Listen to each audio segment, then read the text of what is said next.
My parents didn't have the luxury of getting to pursue their artistic dreams. My mom is an incredible writer. My dad was always a musician, but my mom is an attorney, and my dad was a car mechanic when we first moved to the United States. You know, she was in law school, he's fixing cars.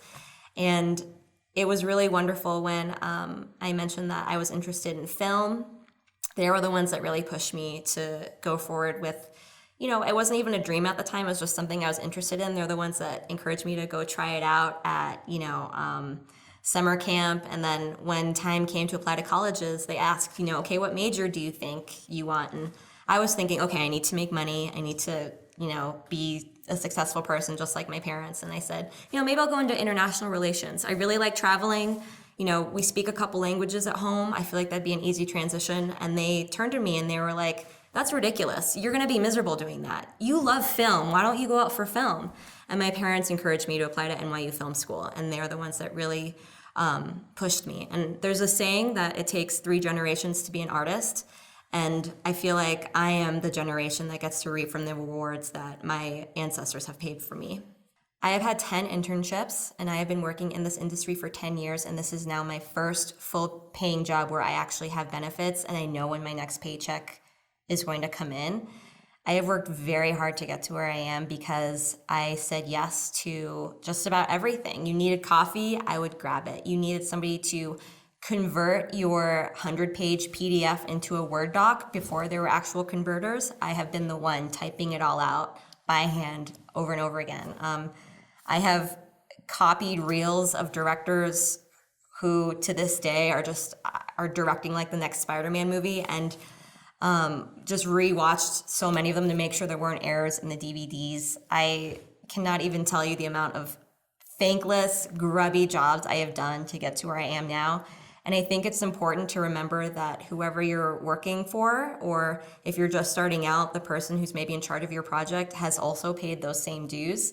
And now that it's a little easier to maybe get equipment and start on your own, I think it's still important to approach everything really humbly and not come off with a huge ego. Once again, you want to create an open and safe environment on your shoot, but you also just want to remember that the people who might be a little higher up than you have had a lot of experience doing these things, and it's important to just learn from them. And instead of talking so much, just remember to listen first and foremost.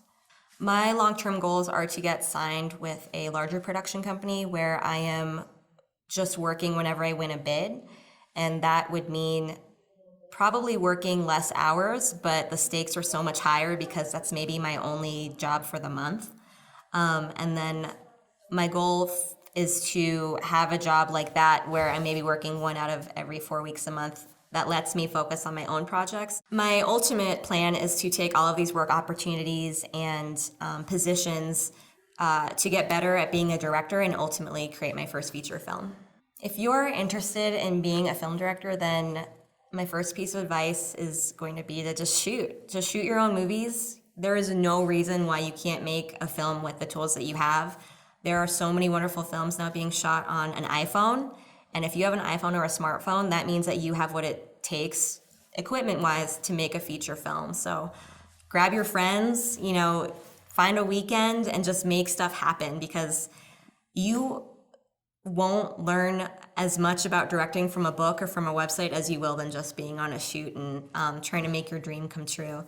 I will say some of the pitfalls, though, are that it's hard to get validation, it's hard to get recognition because there are so many other filmmakers out there, and you really just have to find your own voice. In the beginning, you might be trying to copy other artists, and that's understandable because you're trying to figure out your style, but I would say find your voice, find the movie that you want to watch, and make sure that you're the one who makes it. And I would say if you are just starting out and you want to be a film director and you might be in high school or middle school and you have an elective, make sure that elective is a language, because that opens your whole career up to tons of possibilities. You get to travel a lot more and you get to say yes to a lot of cooler things.